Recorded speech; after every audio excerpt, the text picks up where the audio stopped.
हर साल हज में लाखों हाजी शैतान को कंकरियां मारते हैं, लेकिन क्या आप जानते हैं कि जिस शैतान का कोई जिस्मानी वजूद हमें नजर नहीं आता, उसे ये पत्थर क्यों मारे जाते हैं और इन पत्थरों का कुर्बानी से क्या ताल्लुक है? आइए हकीकत जानते हैं। अस्सलाम वालेकुम। दास्तान कुर्बानी के एपिसोड 3 में आपका इस्तकबाल है। गुज़श्ता एपिसोड में हमने देखा कि हजरत इब्राहीम अलैहिस्सलाम अल्लाह के हुक्म पर अपने बेटे को कुर्बान करने निकल पड़े थे, लेकिन ये सफर इतना आसान नहीं था। इब्लीस यानी शैतान कभी नहीं चाहता कि कोई इंसान अल्लाह का इतना फर्माबरदार हो जाए। जब हजरत इब्राहीम अलैहिस्सलाम अपने लखते जिगर हजरत इस्माईल अलैहिस्सलाम को मिना की तरफ जा रहे थे, तो शैतान एक इंसान की शक्ल में उनके पास आया। उसने एक बाप के जज्बात से खेलने की कोशिश की। उसने वसवसा डाला कि क्या तुम महज एक ख्वाब की बुनियाद पर अपने बुढ़ापे के वाहिद सहारे को अपने ही हाथों ज़बह कर दोगे? लेकिन हजरत इब्राहीम अलैहिस्सलाम का ईमान पहाड़ से भी ज्यादा मजबूत था। उन्होंने शैतान को फौरन पहचान लिया।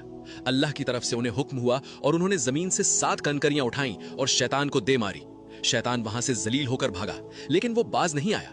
उसने कुल 3 अलग अलग मुकामात पर बाप और बेटे को रोकने की और वसवसे डालने की आखिरी कोशिशें की, और तीनों बार हजरत इब्राहीम अलैहिस्सलाम ने उसे कंकरियां मारी। आज जो हाजी हज के दौरान मिना में जमरात पर कंकरियां मारते हैं, वो असल में हजरत इब्राहीम अलैहिस्सलाम की इसी अजीम सुन्नत को ताज़ा करते हैं।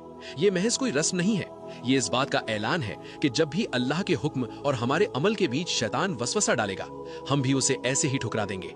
आज हमारे मुआशरे में जब हम कोई नेक काम, सदका या कुर्बानी करने जाते हैं, तो शैतान हमें माल कम होने का डर दिलाता है। हमें अपने जहन के इस शैतान को भी कंकरियां मारनी है।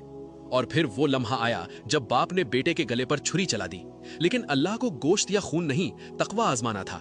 अल्लाह ने हजरत इस्माईल अलैहिस्सलाम को महफूज रखा और उनकी जगह जन्नत से एक दुम्बा भेज दिया। ये कुर्बानी कयामत तक के लिए एक अजीम सुन्नत बन गई।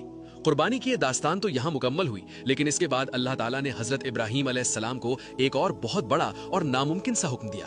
एक बंजर रेगिस्तान में अल्लाह का घर यानी खाना काबा तामीर करने का हुक्म दिया। 2 इंसानों ने मिलकर काबा कैसे बनाया? अच्छी बातें फैलाना सदक़े जारिया है। इस वीडियो को अभी अपने दोस्तों और फैमिली के साथ जरूर शेयर करें, ताकि हर कोई इस हकीकत को जान सके। अगर आप काबा की तामीर कर रोंगटे खड़े कर देने वाला वाकया जानना चाहते हैं, तो अभी कमेंट्स में एपिसोड 4 जरूर लिखें।